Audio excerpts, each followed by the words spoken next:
Ibu tiriku tidur dengan calon suamiku di malam sebelum akad nikah. Esoknya, aku tetap melangkah tenang menuju tempat akad. Ketika penghulu memintaku menyampaikan pernyataan dan janji menempuh rumah tangga, ku ambil mikrofon, menoleh ke para hadirin. Semua terdiam saat aku ucapkan ini. Assalamualaikum warahmatullahi wabarakatuh. Halo Bunda sahabat Ainun. Semoga Bunda semuanya dalam keadaan sehat dan selalu bahagia ya. Sebelum saya lanjut, yuk Bunda absen dari kota mana saja? Dan buat yang sudah like, komen, dan subscribe semoga rezekinya dilancarkan ya. Yuk, langsung kita mulai kisahnya. Malam sebelum hari yang seharusnya menjadi momen paling indah dalam hidupku, rumah besar itu berubah menjadi lautan cahaya dan kesibukan. Dari halaman depan, para pekerja dekorasi masih mondar-mandir menata bunga melati di pelaminan. Di dapur, aroma masakan dari para tetangga dan kerabat bercampur dengan tawa riang yang memecah keheningan malam. Semua tampak bahagia. Semua terlihat sibuk memastikan hari esok berjalan sempurna. Aku, Nadia, calon pengantin yang akan duduk di pelaminan besok pagi, berdiri di depan jendela kamarku, menatap langit malam yang berhiaskan bintang samar. Gaun putihku tergantung rapi di balik pintu lemari. Kainnya berkilau, seperti menunggu tubuhku untuk memakainya. Namun entah mengapa, dada ini terasa sesak. Ada sesuatu yang mengganjal, perasaan aneh yang sejak sore tak mau pergi. Mungkin ini gugup, pikirku. Atau mungkin hanya rasa takut yang wajar sebelum hari besar. Tapi semakin aku mencoba menenangkan diri, semakin kuat pula rasa itu mengusik. Aku berjalan keluar kamar, berniat menuju dapur untuk minum air. Koridor rumah tampak redup, hanya diterangi lampu dinding kecil. Ketika melangkah melewati kamar ibu tiriku, Rosa, aku mendengar sesuatu. Suara tawa kecil dari balik pintu yang sedikit terbuka. Tawa itu bukan tawa biasa. Ada nada menggoda di dalamnya. Aku berhenti. Telingaku menangkap suara perempuan. Lembut, mendesah pelan, dan disusul dengan suara lelaki yang sangat aku kenal. Suara yang sudah berbulan-bulan ini begitu akrab menemaniku lewat telepon setiap malam. Suara Arga. Darahku seketika berhenti mengalir. Napasku tercekat di tenggorokan. Aku berdiri terpaku, menatap celah kecil di antara pintu. Tubuhku gemetar, antara ingin pergi atau ingin memastikan yang tak mungkin. Tapi rasa penasaran dan ketakutan berpadu menjadi keberanian yang tak kupahami. Perlahan, aku mendekat. Cahaya dari dalam kamar redup, hanya diterangi lampu tidur berwarna oranye lembut. Dari celah sempit itu, kulihat bayangan dua tubuh di atas ranjang, begitu dekat, begitu intim. Suara lembut Ibu Rosa terdengar lagi, disusul dengan tawa kecil Arga. Kau benar-benar yakin masih mau menikahinya besok? Sudahlah, Bu, semuanya sudah diatur. Besok pagi aku akan tetap datang. Setelah itu, kita bisa lanjutkan. Diam-diam. Kalimat itu menamparku lebih keras dari petir. Tanganku menutup mulut, menahan isak yang hampir pecah. Dunia tiba-tiba berputar di sekitarku. Tubuhku gemetar, lututku nyaris tak sanggup menopang beratnya kenyataan. Ibuku sendiri dengan calon suamiku. Air mata menetes tanpa bisa kucegah. Aku mundur perlahan, mencoba menahan suara langkahku agar tak terdengar. Hatiku berdenyut sakit, seperti ada ribuan jarum menembus setiap bagian. Begitu sampai di kamar, aku menutup pintu dengan perlahan lalu jatuh bersimpuh di lantai. Semua bayangan tentang pernikahan esok, tentang masa depan yang kupikir akan indah, hancur begitu saja dalam satu malam. Aku menatap gaun putih yang masih tergantung di lemari. Gaun itu kini terasa seperti ejekan. Seolah-olah kain suci itu menatapku balik dan bertanya, masihkah kau ingin mengenakanku, Nadia? Masihkah kau ingin melangkah ke pelaminan bersama pengkhianat itu? Aku menutup wajahku dengan kedua tangan. Tangisku pecah, tapi bukan tangis lemah, melainkan tangis kecewa yang lahir dari luka paling dalam. Malam itu, aku tahu hidupku tak akan sama lagi.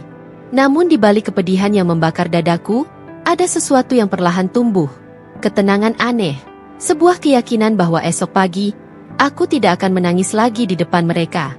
Esok pagi, ketika seluruh mata tertuju padaku di depan penghulu, Aku akan berdiri tegak, bukan sebagai pengantin yang dipermalukan, tapi sebagai perempuan yang siap mengungkapkan kebenaran di depan semua orang. Malam sebelum akad itu bukan akhir. Itu adalah awal dari pembalasan paling tenang yang pernah ada. Dengan langkah yang gemetar, aku membuka sedikit celah pintu. Cahaya temaram dari lampu tidur menyorot dua tubuh di atas ranjang, siluet yang membuat darahku berhenti mengalir. Nafasku tertahan, tubuhku kaku seolah semua energi disedot keluar begitu saja. Suara desah pelan, tawa lembut, dan bisikan mesra di antara mereka menghantam telingaku tanpa ampun. Itu bukan mimpi. Itu kenyataan. Aku menatap dalam diam, antara percaya dan tidak. Ibu tiriku, Rosa, yang selama ini kuanggap pelindung, orang yang kupercayai setelah kematian ibu kandungku, kini ada di sana, dengan lelaki yang esok akan menjadi suamiku. Lelaki yang kupilih karena kukira ia berbeda dari yang lain. Air mataku jatuh tanpa suara. Panasnya mengalir di pipi, menelusuri rahang hingga ke dagu. Aku ingin menjerit, ingin menggedor pintu itu dan mengakhiri semuanya saat itu juga. Tapi kakiku tak bisa bergerak, dan suaraku seolah hilang entah kemana. Kupeluk dada sendiri, menahan sesak yang hampir membuatku roboh. Suara mereka seperti duri yang menembus gendang telingaku. Setiap kata, setiap tawa, setiap desahan, adalah bukti bahwa cinta yang kupeluk selama ini hanyalah tipuan. Setelah beberapa detik yang terasa seperti seabad, aku mundur perlahan. Tak ingin melihat lebih banyak lagi. Tak sanggup. Langkahku gontai menapaki koridor. Dunia di sekitarku terasa hening meski suara tawa dan musik dari ruang tamu masih terdengar samar. Setiap langkah menuju kamarku seperti berjalan di atas pecahan kaca. Begitu pintu kamar tertutup, aku terhempas ke lantai. Tanganku menutup wajah, menahan isak yang akhirnya pecah juga. Suaraku parau, tercekik di antara tangis dan marah. Aku tak tahu kepada siapa aku harus melampiaskannya. Pada Arga yang mengkhianatiku? Pada ibu tiriku yang tega menusukku dari belakang? Atau pada diriku sendiri yang terlalu mudah percaya? Aku menatap cincin pertunangan di jariku. Cincin itu berkilau di bawah cahaya lampu kamar, tapi kini kilaunya terasa menyakitkan. Aku ingin melepaskannya, melemparnya, tapi jariku bergetar terlalu hebat. Malam itu aku tidak tidur. Aku hanya berbaring menatap langit-langit kamar yang seolah ikut menyaksikan kehancuranku. Dalam diam, aku memutar ulang semua yang terjadi. Cara Arga menatapku dengan senyum lembut di setiap pertemuan, cara Ibu Rosa memelukku sambil berkata, "Kau beruntung, Nak. Arga lelaki yang baik." Semuanya, ternyata hanya kebohongan yang dibungkus rapi. Menjelang tengah malam, aku bangkit dari ranjang dan duduk di depan meja rias. Wajahku terlihat asing di cermin. Mata sembab, bibir pucat, tapi tatapanku berubah. Ada sesuatu di dalam diriku yang mati malam itu. Tapi bersamaan dengan itu, sesuatu yang lain lahir. Kekuatan yang tidak pernah aku sadari sebelumnya. Aku mengambil ponselku. Jari-jariku gemetar, tapi aku menyalakan kamera perekam tanpa suara. Aku berjalan pelan kembali ke depan kamar Ibu Rosa. Pintu masih sedikit terbuka. Cahaya temaram masih keluar dari sana. Aku mengarahkan kamera, merekam beberapa detik tanpa mereka sadari. Bukan untuk mempermalukan, tapi untuk mengingat bahwa pengkhianatan ini nyata, bahwa luka ini bukan hasil imajinasiku.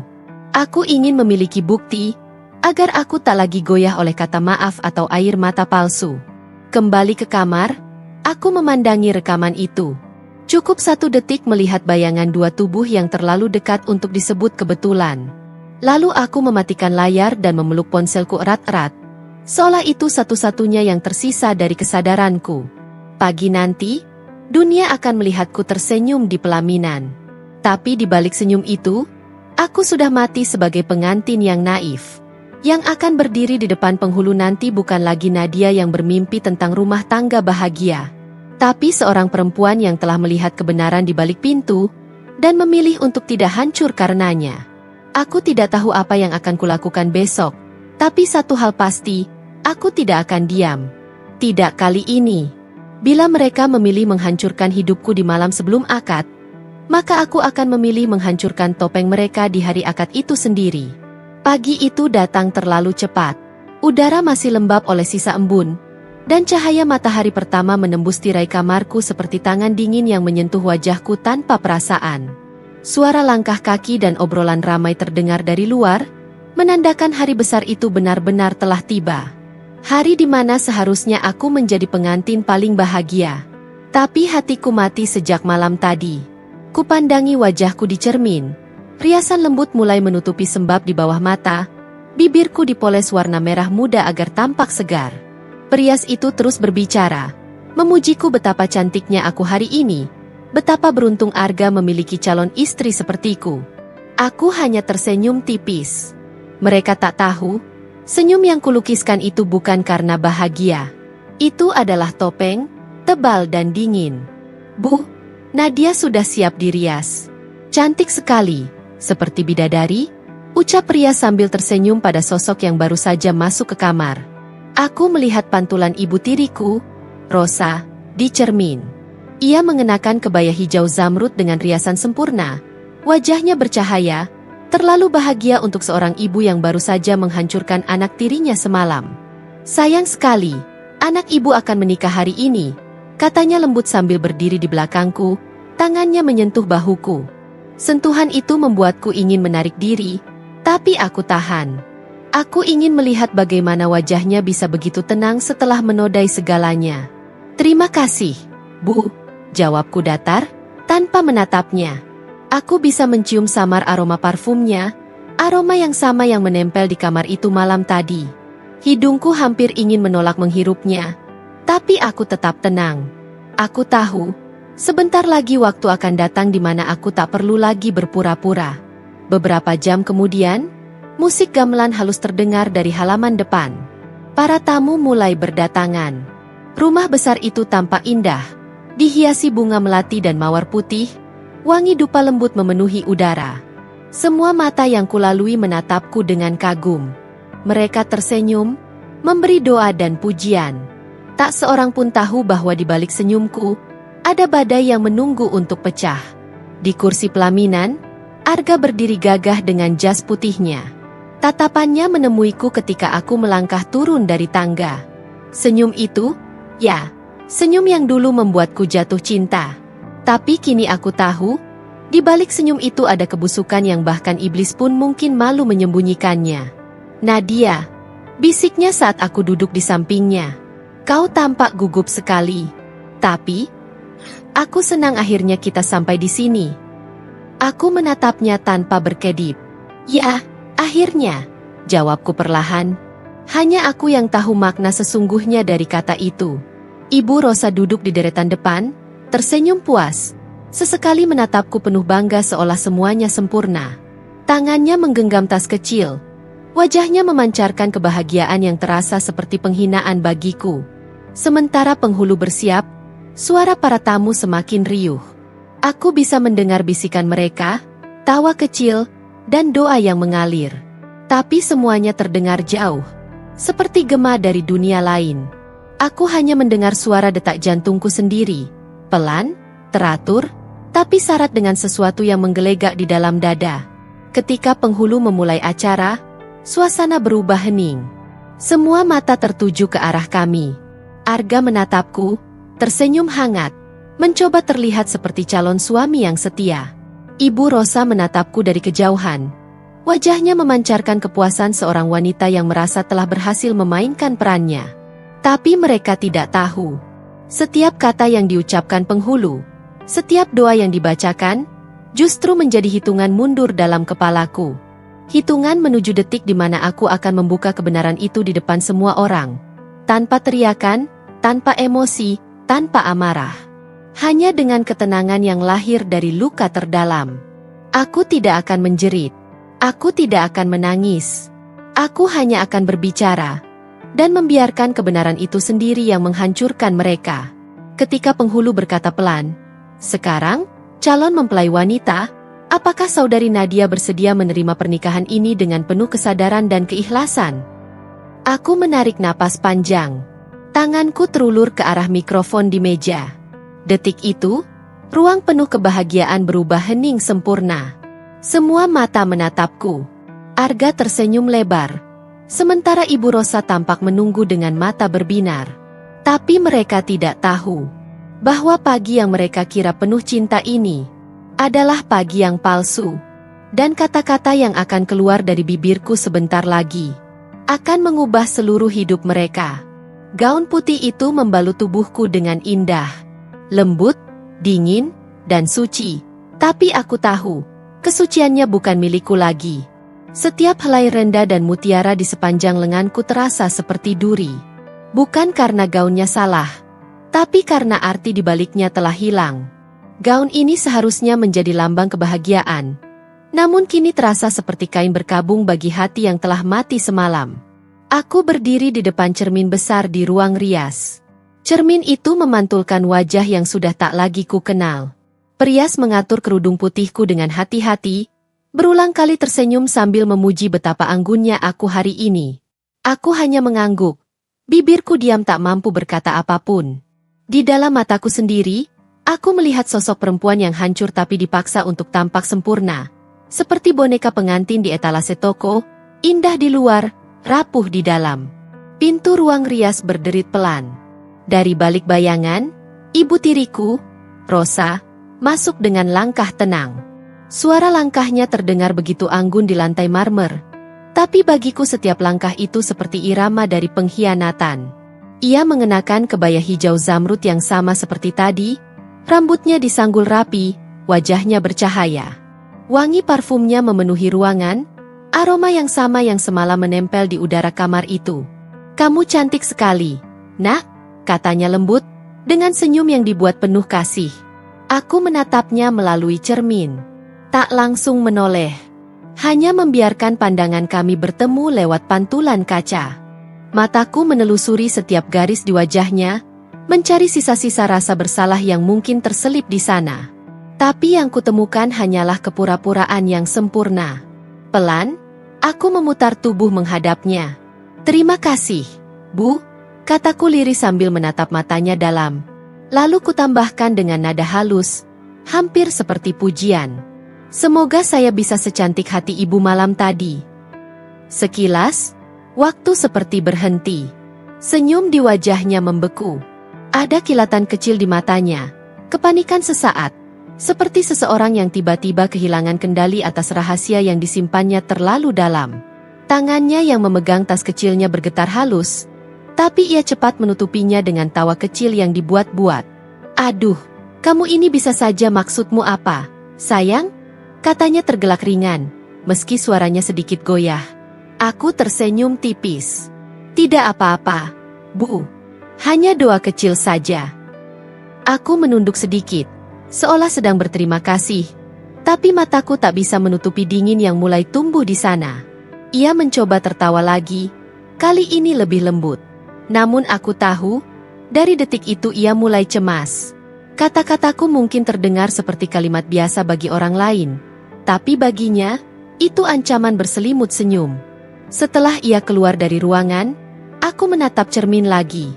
Untuk pertama kalinya, aku melihat diriku tersenyum. Bukan senyum bahagia, melainkan senyum tajam yang lahir dari kepedihan yang sudah tak bisa ditangisi. Aku mengambil selembar tisu, menepuk sudut mataku perlahan agar riasan tidak rusak. Di balik meja rias, ponselku bergetar pelan. Sebuah pesan dari sahabatku, Rina, muncul di layar. "Semangat ya, Nat. Akhirnya juga sampai di hari yang kamu impikan." Aku menatap pesan itu lama. Jari-jariku ingin membalas, ingin menulis bahwa impianku telah berubah jadi mimpi buruk, tapi aku urungkan. Aku hanya mengetik singkat, "Terima kasih. Doakan aku kuat, ya." Ponselku taruh kembali di meja. Mataku menatap gaun putih yang memantulkan cahaya dari jendela.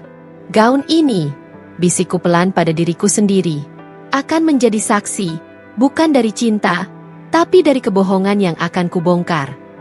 Aku berdiri perlahan. Setiap langkah menuju pintu terasa berat, seperti sedang melangkah ke arah sesuatu yang belum pasti, antara kehancuran atau kebebasan. Tapi aku tahu satu hal, aku tidak akan mundur. Hari ini, di bawah gemerlap lampu, di hadapan penghulu dan para tamu, gaun putih yang luka ini akan menjadi saksi saat aku menyingkap semua topeng mereka. Dan ketika semua kebenaran itu terucap, mungkin dunia akan terdiam. Tapi aku akan merasa hidup kembali. Langit pagi tampak jernih, seolah Tuhan dengan sengaja memberkati hari yang penuh kepura-puraan ini dengan cuaca yang terlalu indah. Burung-burung berterbangan di antara pepohonan, dan suara gamelan dari halaman rumah masih terdengar samar ketika aku melangkah keluar. Semua orang bersorak kecil, memuji betapa anggunnya aku dalam balutan gaun putih itu. Mereka tidak tahu, setiap pujian itu menusukku perlahan, seperti pisau yang menelusuri luka yang belum kering. Mobil pengantin berhias bunga mawar putih dan melati sudah menunggu di depan. Arga berdiri di sampingnya, tersenyum seolah tak ada dosa di balik sorot matanya. Ia menyambutku dengan tangan terulur. Dulu, genggaman itu adalah tempat paling aman bagiku. Kini, rasanya dingin. Aku memandang tangannya sejenak, lalu menyambutnya tanpa perasaan. Siap, sayang? Bisiknya lembut di dekat telingaku, mencoba terdengar romantis. Aku tersenyum. Siap sekali, jawabku, dengan nada yang membuatnya menatapku sekilas. Mungkin heran karena tenangku bukan tenang biasa. Tapi ia terlalu percaya diri untuk mencurigai sesuatu. Kami duduk berdampingan di kursi belakang mobil. Bunga melati tergantung di jendela, menebar aroma lembut yang biasanya menenangkan, tapi bagiku kini hanya mengingatkan pada kebusukan yang disembunyikan semalam. Mobil melaju perlahan, melewati jalan yang dipenuhi anak-anak kecil berlarian, ibu-ibu yang melambai, dan tetangga yang meneriakkan doa-doa. Semua berseri-seri, seolah mereka sedang mengantar dua hati suci menuju kehidupan baru. Aku hanya diam. Tatapanku jatuh pada tangan Arga yang diletakkan di pangkuannya.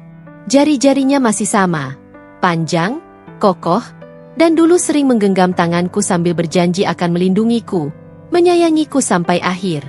Janji yang kini terasa menjijikkan.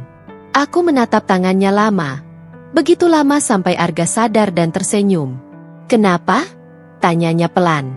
"Kau kelihatan tegang." Aku tersenyum kecil, membiarkan bibirku melengkung tanpa makna.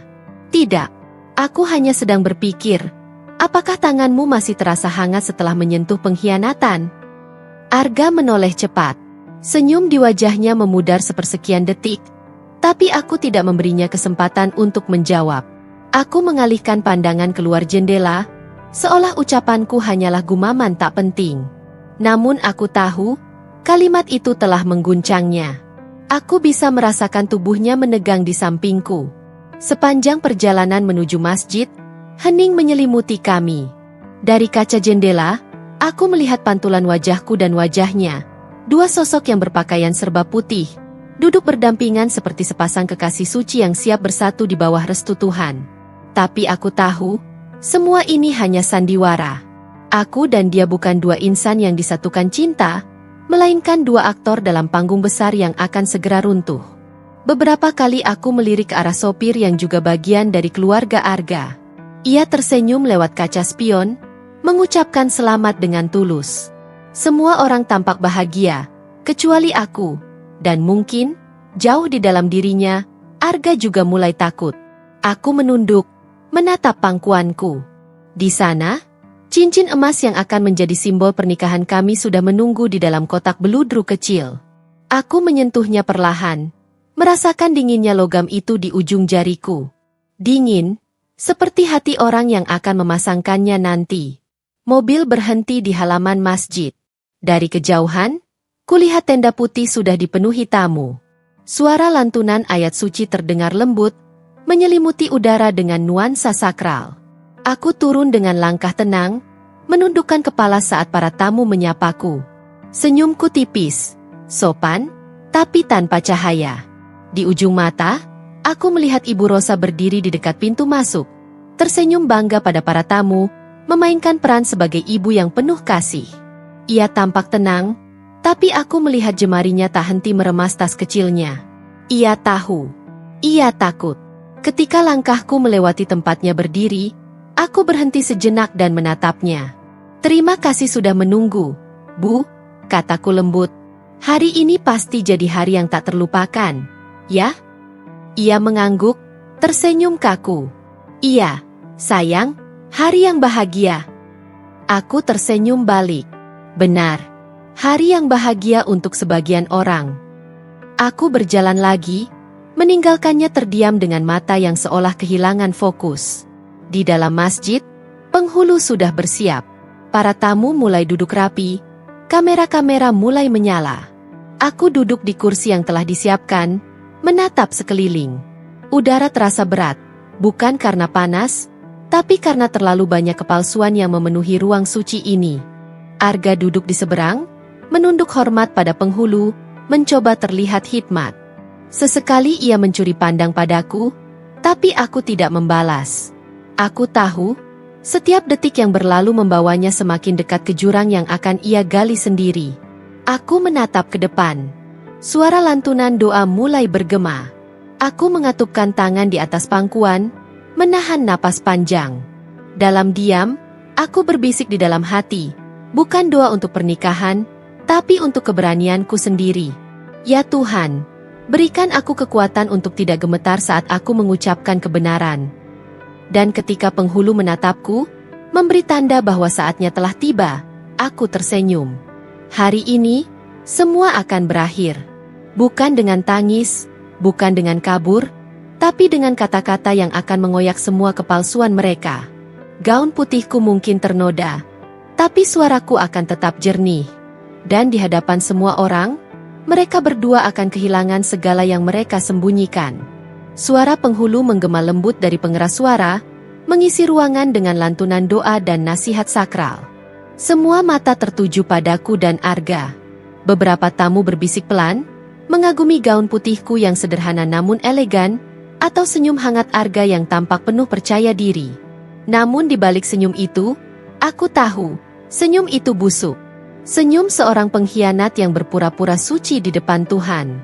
Aku duduk di sampingnya, menunduk dalam diam. Hanya gema doa yang terdengar, tapi pikiranku melayang pada malam sebelumnya. Malam yang seharusnya jadi saat terakhirku menyiapkan diri menjadi seorang istri. Malam yang justru berubah menjadi awal kehancuran. Tanganku dingin. Aku bisa merasakan nadi berdegup tak teratur di pergelangan tangan. Tenang ya, sayang, bisik Arga di telingaku, pura-pura lembut, seperti tak terjadi apa-apa. Aku menoleh sekilas. Pandangannya seolah menembusku, tapi aku tak lagi menemukan cinta di sana. Hanya kepura-puraan yang dipoles dengan senyum. Aku mengangguk kecil, seolah semua baik-baik saja. Padahal di balik detak jantungku, sedang tumbuh badai yang siap meluluh lantakkan segalanya. Dari kursi depan, ibu tiriku, Rosa, menatapku dengan senyum penuh kasih. Senyum yang dulu selalu menenangkanku kini terasa menjijikan. Setiap kali mataku bertemu dengannya, dadaku bergetar hebat. Bukan karena cinta seorang anak pada ibu, tapi karena amarah yang menekan keras dari dalam dada. Ia berpura-pura menjadi ibu yang bahagia, mengusap air matanya yang sengaja ia buat menetes. Padahal air mata itu sama palsunya dengan cinta yang ia rebut dariku. Aku melihat ayah. Wajahnya teduh, penuh kebanggaan dan kasih. Ia tersenyum padaku, senyum yang membuat hatiku sejenak retak. Ayah begitu tulus, dan aku tahu, sebentar lagi senyum itu akan pudar. Aku akan menghancurkan hari bahagianya, bukan karena aku ingin, tapi karena kebenaran harus keluar dari tempat paling gelap. Penghulu memanggil kami untuk bersiap. Suara langkah Arga di sampingku terdengar mantap. Tangannya kembali meraih tanganku di atas meja kecil tempat akad akan dilangsungkan. Semua akan berjalan lancar, katanya pelan, sambil menatapku dalam. Aku menarik tanganku perlahan, menatapnya tanpa kata. Ia tak tahu, tatapan itu adalah perpisahan sebelum kehancuran yang ia ciptakan sendiri. Dari pengeras suara, suara penghulu mulai jelas lagi. Saudara Arga Putra, apakah saudara bersedia menikah dengan saudari Nadia Zahra binti Hasan dengan mas kawin berupa? Aku tak mendengar sisa kalimat itu. Mataku hanya menatap pada jari-jarinya yang bergetar sedikit saat menggenggam pena. Apakah itu gugup karena bahagia? Atau takut karena tahu rahasianya bisa terbongkar kapan saja? Satu demi satu kalimat sakral mengalir, hingga penghulu menoleh ke arahku. Saat ijab kabul selesai nanti, giliran mempelai wanita menyampaikan kesediaan dan janji menempuh rumah tangga. Siap, nak? Aku mengangguk perlahan. Tapi di dalam diriku, bukan janji yang kupersiapkan, melainkan pengakuan. Semua tatapan menantiku. Kamera menyorot wajahku, mikrofon sudah siap di tangan penghulu. Senyum palsu Arga masih di bibirnya. Rosa tampak menahan air mata haru, dan ayah menatap penuh cinta. Dan aku tahu, sebentar lagi, semua itu akan hancur. Tak ada lagi kebahagiaan pura-pura, tak ada lagi senyum yang menipu. Hari ini, di hadapan Tuhan dan manusia, bukan cinta yang akan diikrarkan, melainkan kebenaran yang akan mengguncang semuanya. Masjid itu seketika hening. Bahkan suara kipas angin di langit-langit pun terasa berhenti berputar. Semua mata tertuju padaku, calon pengantin perempuan yang seharusnya menjawab dengan lembut, penuh haru, dan air mata bahagia. Namun, aku berdiri pelan dari dudukku. Mikrofon yang tadi dipegang penghulu kini berpindah ke tanganku. Suara gemetar tanganku beradu dengan mikrofon, menciptakan bunyi, krek, kecil yang memecah kesunyian. Silakan, Nak Nadia, kata penghulu lembut, tampak sedikit bingung. Aku menatap ke arah ayah. Wajahnya masih tersenyum, polos, penuh keyakinan bahwa putrinya akan segera menikah dan memulai bab baru dalam hidup. Hatiku teriris. Aku tahu, sebentar lagi senyum itu akan lenyap. Tapi kebenaran tak bisa lagi kutahan. Sebelum saya menjawab, suaraku terdengar pelan namun tegas. Izinkan saya menyampaikan sesuatu. Tamu-tamu saling berpandangan. Beberapa berbisik, mengira aku akan menyampaikan pesan romantis, atau sekadar ucapan terima kasih. Namun senyum mereka perlahan memudar ketika melihat ekspresiku yang tak menunjukkan kebahagiaan sedikit pun. Aku mengarahkan pandangan ke arah Arga. Calon suamiku itu menelan ludah. Tubuhnya tampak tegang. Kamu terlihat gelisah, Arga, ucapku lembut. Kenapa? Bukankah ini hari yang kamu tunggu? Beberapa orang di barisan depan menoleh ke arahnya. Heran. Arga memaksa tersenyum. Nadia, ini bukan waktunya bercanda. Jawab saja pertanyaannya. Sayang. Nada suaranya datar, tapi aku tahu di baliknya ada ketakutan. Aku menatapnya lama. Kau benar. Ini memang bukan waktunya bercanda. Lalu aku menoleh ke arah ibu tiriku, Rosa, yang sejak tadi tampak menunduk, pura-pura sibuk merapikan kebaya birunya. Ibu, panggilku pelan. Kenapa tidak menatapku? Bu, bukankah ini hari besar kita? Ruangan mulai gaduh. Beberapa tamu berbisik semakin keras. Ayah menoleh ke arah Rosa dengan dahi berkerut. Nadia, apa maksudmu? Tanyanya bingung. Aku menarik napas panjang. Seluruh tubuhku bergetar, bukan karena ragu, tapi karena amarah yang terlalu lama kupendam. Semalam, suaraku mulai bergetar. Saat semua orang tidur dan aku berdoa agar pernikahan ini diberkahi Tuhan, aku mendengar sesuatu dari kamar ibu. Semua pandangan kini tertuju padaku. Rosa menegakkan tubuhnya, wajahnya pucat. Arga menunduk, kedua tangannya mengepal di paha. Aku tak ingin mendengar, lanjutku dengan suara serak, tapi suara itu terlalu jelas. Suara dua orang yang seharusnya paling kupercaya. Ibu dan calon suamiku. Gas. Beberapa tamu menjerit kecil. Suara mikrofon bergema tajam di seluruh ruangan, menciptakan keheningan yang lebih mencekam daripada kebisingan apapun. Aku memegang mikrofon lebih erat. Kalian pikir aku akan diam? Akan menikah seolah tak terjadi apa-apa? Hari ini bukan tentang janji suci. Ini tentang pengkhianatan yang kalian bungkus dengan gaun putih dan doa palsu. Arga berdiri, wajahnya merah padam. Cukup, Nadia. Jangan mempermalukan dirimu sendiri di depan semua orang. Aku menatapnya dingin. Yang mempermalukan diri sendiri adalah orang yang tidur dengan ibu calon istrinya di malam sebelum akad. Rosa berdiri dengan wajah ketakutan.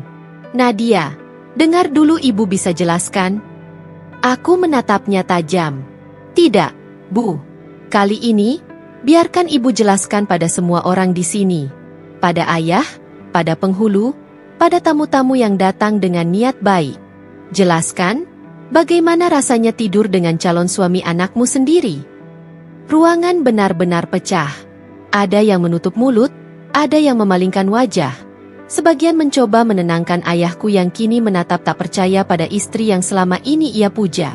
Air mata jatuh di pipiku, tapi suaraku tetap tegas. Saya tidak akan melanjutkan akad ini, kataku akhirnya. Saya tidak akan menjadi istri dari seorang pengkhianat, dan saya tidak akan lagi menyebut perempuan itu sebagai ibu. Aku meletakkan mikrofon di meja, dengan tangan gemetar tapi penuh kepastian. Senyum tipis muncul di wajahku, bukan karena bahagia, tapi karena beban itu akhirnya lepas. Lalu aku menatap seluruh hadirin. Maafkan saya jika hari ini bukan menjadi hari bahagia yang kalian harapkan. Tapi saya tidak bisa berdiri di depan Tuhan dengan kebohongan sebesar ini. Tanpa menoleh ke belakang, aku melangkah pergi meninggalkan masjid, melewati bunga-bunga hias yang kini tampak seperti sisa upacara kemunafikan. Langkahku berat, tapi setiap langkah adalah pembebasan. Dan untuk pertama kalinya, aku bisa bernapas lega, meski dunia di belakangku baru saja runtuh. Suara napasku sendiri terasa bergema di antara dinding masjid. Setiap kata yang keluar dari bibirku mengiris udara seperti pisau dingin. Apa yang saya katakan bukan salah ucap, kataku lagi, kali ini lebih pelan, tapi setiap suku kata memukul kesadaran semua yang hadir. Calon suami saya, Arga, tidur dengan ibu tiri saya sendiri, Rosa, semalam. Malam sebelum akad ini. Mikrofon di tanganku bergetar, tapi bukan karena takut. Yang bergetar adalah dunia mereka, yang baru saja aku balikan. Seorang tamu perempuan di barisan tengah menutup mulutnya dengan tangan, menahan teriakan. Laki-laki di sebelahnya menatapku dengan ekspresi campur aduk antara kaget dan tak percaya. Anak-anak kecil berhenti bermain di sudut, memandang ke arahku tanpa paham apa yang sebenarnya terjadi. Ayah berdiri perlahan, wajahnya seperti kehilangan warna. Nadia, apa yang kamu katakan, nak? Suaranya lirih, tapi terdengar jelas di tengah keheningan yang mencekik. Aku menatapnya. Pandanganku berkabut oleh air mata, tapi suaraku tetap jernih. Aku tidak ingin ayah mendengar ini dari orang lain, maka aku katakan langsung di sini. Aku mendengarnya sendiri. Semalam, aku melihat mereka. Seketika Rosa berdiri dari tempat duduknya. Wajahnya pucat, bibirnya gemetar. Nadia, hentikan ini. Kamu pasti salah dengar. Ibu tidak. Jangan panggil aku begitu. Potongku cepat, suaraku meninggi. Jangan panggil aku. Nak, jangan sebut dirimu ibuku. Tidak pantas. Ruangan kembali gempar. Beberapa tamu wanita menunduk, sebagian berbisik tak berani menatap. Ada yang mencoba menenangkan penghulu yang kini kebingungan, antara menjalankan tugas atau menghentikan acara. Arga mencoba maju, wajahnya merah padam. Semua ini tidak benar. Kamu hanya salah paham. Aku cuma... Diam, Arga. Suaraku memotongnya tajam. Jangan sekalipun kau berdiri di tempat suci ini dengan membawa kebohongan. Aku melihatmu keluar dari kamar itu. Aku mendengar suaramu. Aku mendengar tawa kalian. Kau pikir aku tidak mengenali suaramu sendiri? Arga tak lagi mampu berbicara. Keringat menetes di pelipisnya. Dan semua tamu kini menatap ke arahnya dengan tatapan jijik. Aku menarik napas dalam.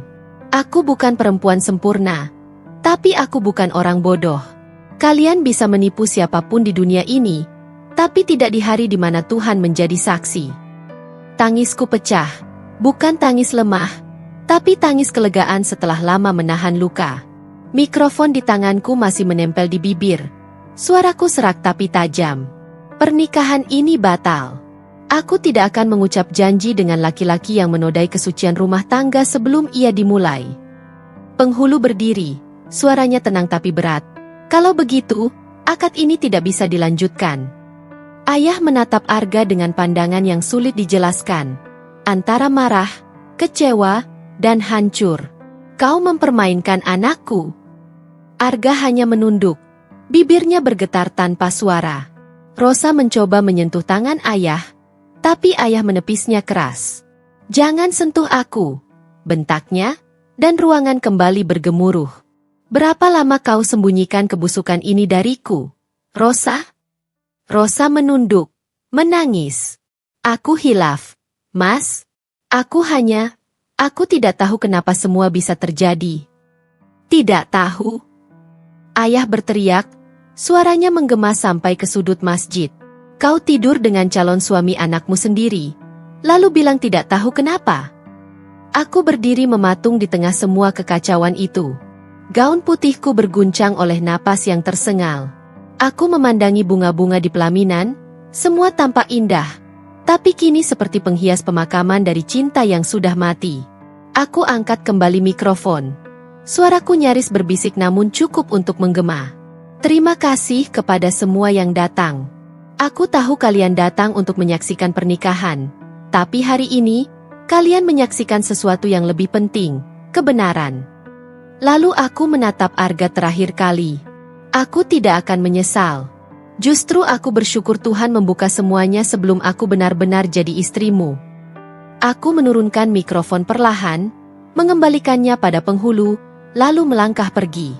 Gaun putihku menyapu lantai masjid, diikuti jejak air mata dan napas yang tertahan. Setiap langkahku diiringi bisik-bisik yang bergema di belakang. Tapi aku tidak menoleh. Tidak lagi. Hari itu, mikrofon di tanganku bukan hanya alat suara, ia menjadi saksi. Saksi dari luka, kehancuran, dan keberanian seorang perempuan yang memilih jujur di hadapan Tuhan, meski harus menanggung semua tatapan dunia. "Itu tidak benar," teriak Arga dengan suara parau. Wajahnya pucat, keringat menetes di pelipis, matanya liar mencari simpati yang sudah tak tersisa. Aku menatapnya datar. Lalu dengan tenang, aku mengeluarkan ponsel dari tas kecil di pangkuanku. "Aku sudah menduga kau akan berkata begitu," ucapku, suaraku nyaris tanpa emosi. Dengan satu sentuhan, layar ponsel menyala, dan video itu mulai diputar. Suara tawa perempuan terdengar dari pengeras suara kecil di ponsel. Tawa itu lembut, menggoda, dan tak asing, tawa ibu tiriku, Rosa. Kemudian terdengar suara lelaki, berat dan penuh nafsu. "Jangan takut, sayang. Besok dia tidak akan tahu apa-apa." "Arga!" teriak seseorang dari barisan tamu, mungkin teman atau kerabatnya, tapi suaranya tenggelam dalam keheningan masjid yang kini berubah menjadi medan perang. Beberapa tamu perempuan berteriak kecil, sebagian menutup mulut dengan tangan, menahan napas di antara keterkejutan dan jijik. Penghulu yang duduk di depan memejamkan mata, menunduk dalam, seolah tak sanggup mendengar lebih jauh. Arga mencoba merebut ponselku, tapi aku mundur satu langkah. "Jangan berani menyentuhku," ujarku dingin. "Kau sudah cukup kotor tanpa harus menyentuh hal yang masih suci." Ayahku berdiri. Ayahku berdiri.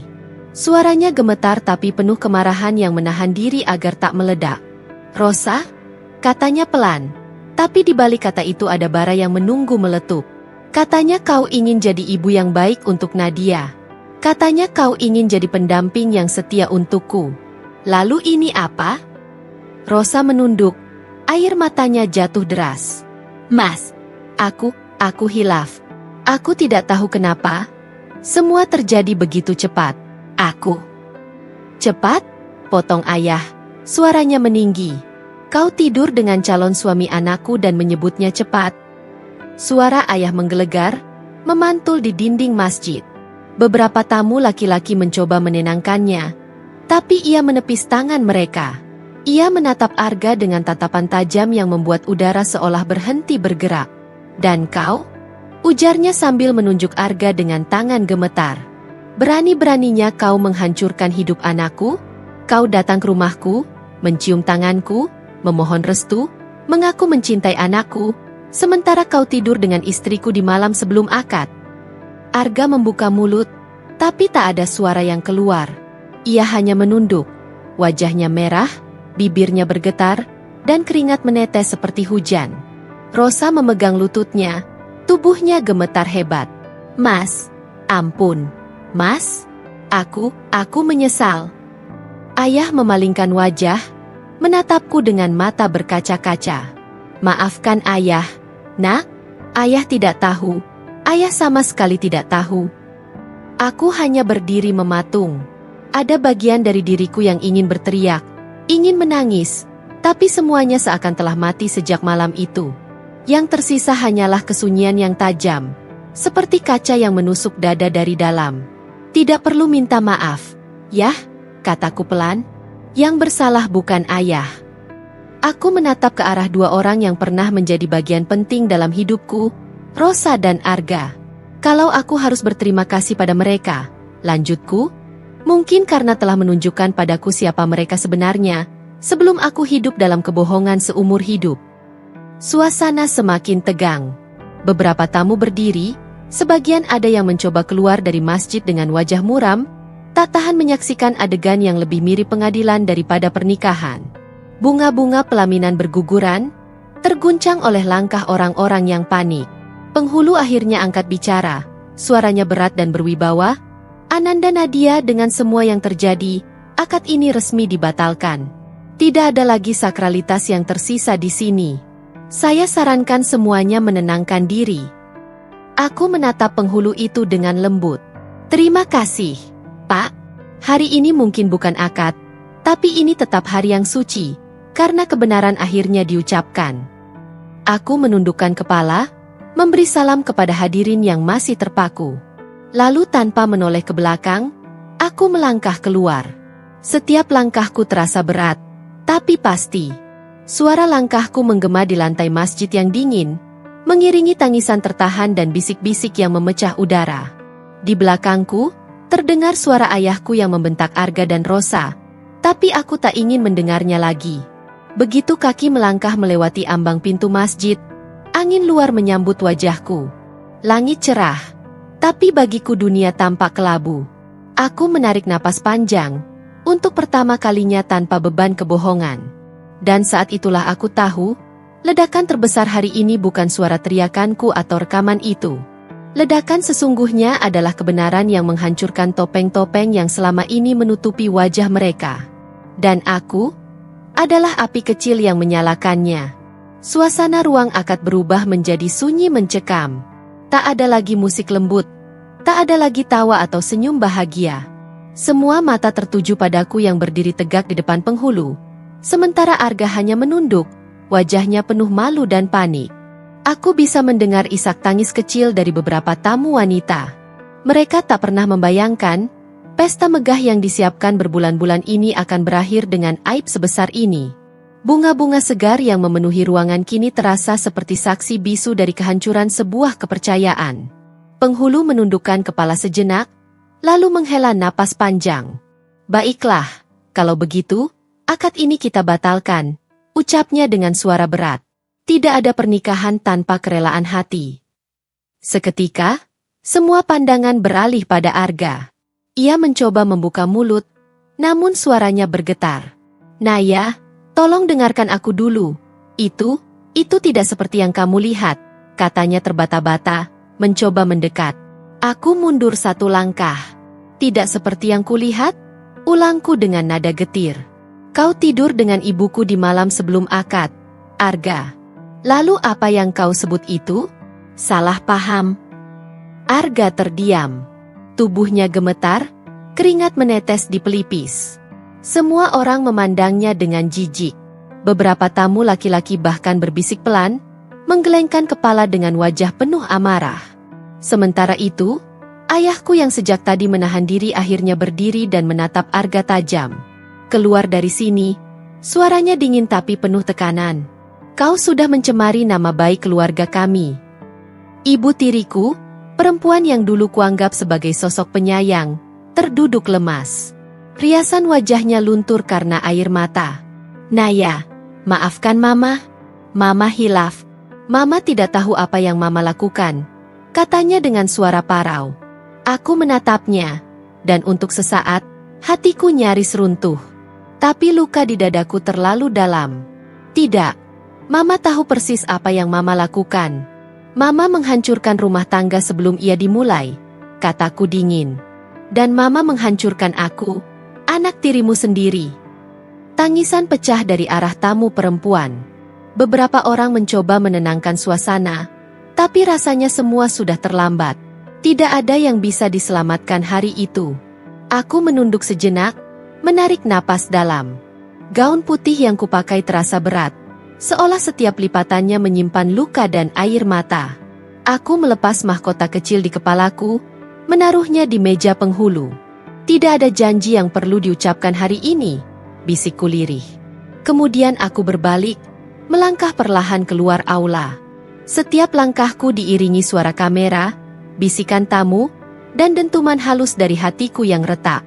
Di luar, langit tampak mendung.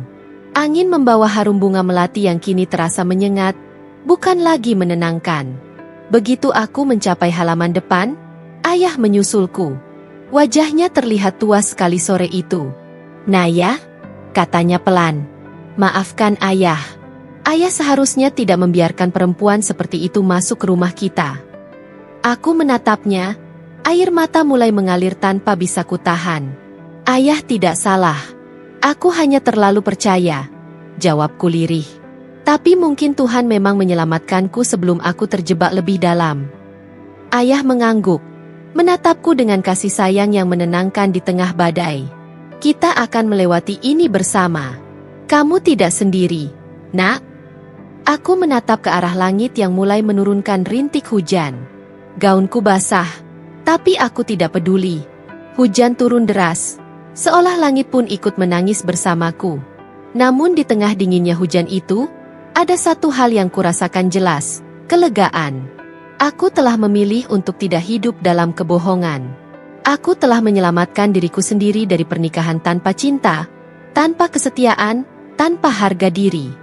Dan meskipun hari itu seharusnya menjadi awal dari kisah cintaku, ia justru menjadi akhir dari segalanya.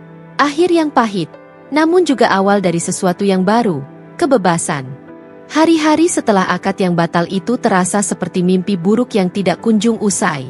Setiap pagi, aku bangun dengan perasaan kosong, seolah hidupku kehilangan arah. Tapi setiap kali aku menatap wajah ayah yang selalu menyapaku dengan senyum tenang, aku tahu, aku harus kuat, bukan hanya untuk diriku sendiri, tapi juga untuknya. Berita tentang pembatalan pernikahanku menyebar seperti api yang melalap dedaunan kering. Dari grup arisan ibu-ibu, media sosial, hingga lingkungan kantor tempatku dulu bekerja paruh waktu. Semua orang membicarakannya. Aduh, kasihan banget, padahal undangannya mewah sekali. Dengar-dengar, calon suaminya ketahuan selingkuh sama ibunya sendiri. Ya ampun, dunia sudah gila. Setiap bisikan itu seperti belati yang menyayat hatiku. Tapi anehnya, aku tak lagi menangis. Luka itu sudah terlalu dalam untuk sekadar ditangisi. Aku hanya belajar berjalan melewatinya. Aku berhenti keluar rumah selama beberapa minggu. Ponselku penuh pesan. Ada yang ingin tahu gosip, ada yang benar-benar peduli. Tapi yang paling menyakitkan adalah pesan dari Arga. "Naya, aku salah. Aku butuh bicara. Tolong beri aku kesempatan." Aku tidak membalas. Tidak karena benci, tapi karena aku sudah selesai. Tidak ada kata maaf yang bisa menghapus malam itu. Sementara itu, rumah tangga ayah dan ibu tiriku benar-benar hancur. Ayah tidak bisa lagi tinggal serumah dengan perempuan yang menusuk dari belakang. Perceraian mereka berlangsung cepat, nyaris tanpa perdebatan. Ibu tiriku pergi membawa koper kecil. Wajahnya lusuh tanpa riasan, matanya sembab. Aku tidak menghadirinya. Aku tidak sanggup melihatnya lagi. Sejak itu, rumah terasa lengang. Tapi setidaknya, tenang. Tidak ada lagi suara langkah lembutnya di pagi hari yang dulu kuanggap keibuan, padahal penuh kepalsuan. Ayah banyak diam. Ia lebih sering duduk di teras, menatap langit sore sambil menyeruput kopi. Kadang ia berkata lirih, "Hidup memang aneh, ya, Naya. Orang yang kita anggap keluarga, bisa jadi orang yang paling menyakiti kita." Aku hanya menjawab, mungkin karena Tuhan ingin kita belajar melepaskan sesuatu yang tidak layak untuk dipertahankan. Hari demi hari berlalu, dan aku mulai bangkit. Aku kembali menulis, Kebiasaan lama yang dulu kulupakan sejak sibuk mempersiapkan pernikahan. Setiap kata yang kutulis seolah menjadi jahitan untuk menutup luka di hatiku. Kisahku kutulis bukan sebagai perempuan yang dikhianati, tapi sebagai perempuan yang belajar memaafkan dirinya sendiri. Aku menulis tentang keberanian memilih pergi saat semua orang menuntutku bertahan. Tentang betapa pentingnya mencintai diri sendiri sebelum mencintai orang lain. Beberapa bulan kemudian, sebuah penerbit kecil tertarik dengan tulisanku. Mereka mengirim email, menawarkan untuk menerbitkan naskahku menjadi buku. Aku terdiam lama di depan layar laptop, lalu tersenyum kecil. Mungkin inilah bentuk baru dari akad dalam hidupku, akad dengan diriku sendiri. Buku itu akhirnya terbit dengan judul Sebelum Janji Terucap. Sampulnya sederhana, gambar gaun putih yang terlipat di kursi, di bawah langit mendung. Ironis, tapi indah. Dan anehnya, buku itu diterima banyak orang. Banyak perempuan menulis pesan padaku. Aku juga pernah dikhianati. Tulisanmu membuatku berani meninggalkan hubungan yang toksik. Terima kasih sudah menulis apa yang tak bisa kami ucapkan. Aku menangis saat membaca pesan-pesan itu. Untuk pertama kalinya, air mataku bukan karena sakit, tapi karena rasa lega. Luka yang dulu ku benci, ternyata bisa menjadi cahaya bagi orang lain. Suatu sore, aku duduk di kafe kecil tempat biasa aku menulis. Hujan turun pelan di luar jendela, aroma kopi mengisi udara. Aku menatap ke arah luar, ke kehidupan yang terus berjalan. Di kaca jendela, bayanganku terlihat samar. Seorang perempuan dengan tatapan tenang, bukan lagi pengantin yang ditinggalkan di altar. Aku tersenyum pada pantulanku sendiri. Terima kasih, sudah bertahan sejauh ini, bisikku pelan. Arga, ibu tiriku, dan semua masa lalu kini tinggal nama di bab pertama kisahku. Aku tak lagi menyimpan dendam. Aku hanya menyimpan pelajaran, bahwa cinta tanpa kejujuran bukanlah cinta, dan luka bukan akhir dari segalanya. Karena setelah semua hancur, aku menemukan sesuatu yang lebih berharga daripada cinta orang lain. Harga diriku sendiri. 3 tahun berlalu sejak hari itu. Hari ketika aku berdiri di depan seluruh tamu dan membongkar dosa yang disembunyikan di balik pakaian adat dan senyum palsu. Waktu ternyata benar-benar penyembuh, bukan dengan menghapus luka, tapi dengan mengajarkan bagaimana hidup berdampingan dengannya tanpa lagi merasa perih. Hari ini aku berdiri di atas sebuah panggung besar di auditorium universitas ternama. Di hadapanku, ratusan wajah perempuan menatap dengan mata berbinar, sebagian muda, sebagian sudah beruban, tapi semua memancarkan hal yang sama, keinginan untuk mengerti, untuk sembuh, untuk kuat. Suara tepuk tangan mengiringi perkenalanku, tapi yang menggema di kepalaku hanyalah suara masa lalu yang dulu membuatku hampir hancur. Aku menarik napas panjang, menatap layar proyektor yang menampilkan judul seminarku. Bangkit dari pengkhianatan, saat luka menjadi cahaya. Aku tersenyum lembut sebelum memulai. Ada masa ketika aku hampir kehilangan diriku, kataku pelan, tapi mantap.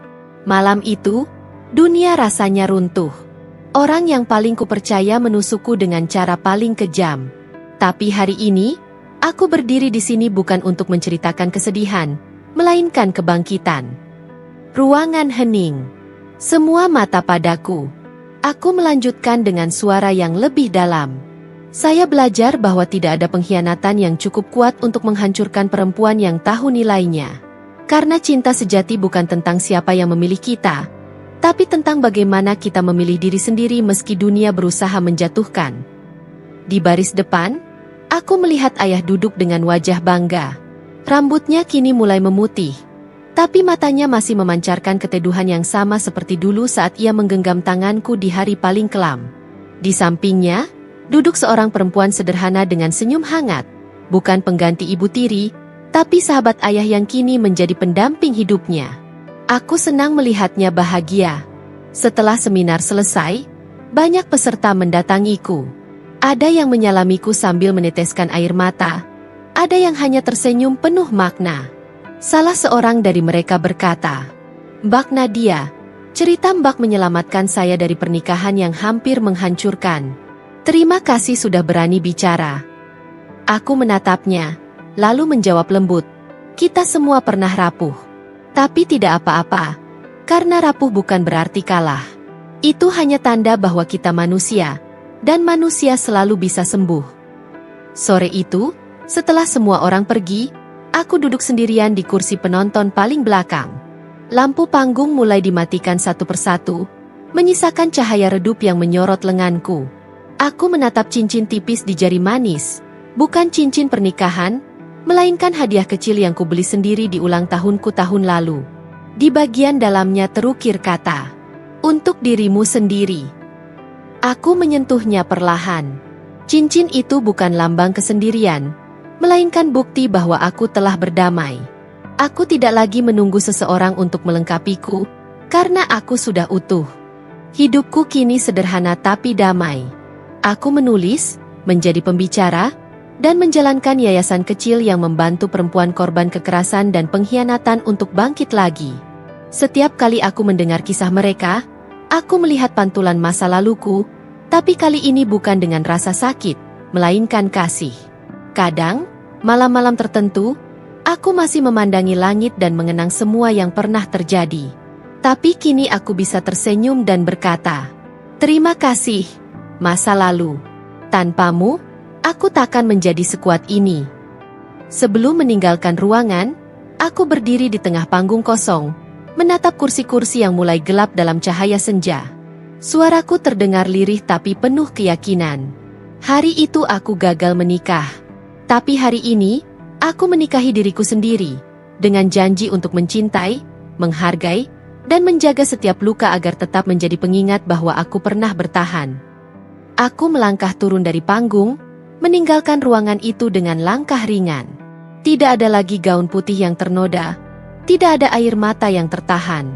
Hanya aku, Nadia, perempuan yang telah menulis ulang arti bahagia dalam hidupnya. Dan untuk pertama kalinya dalam hidupku, aku benar-benar merasa merdeka.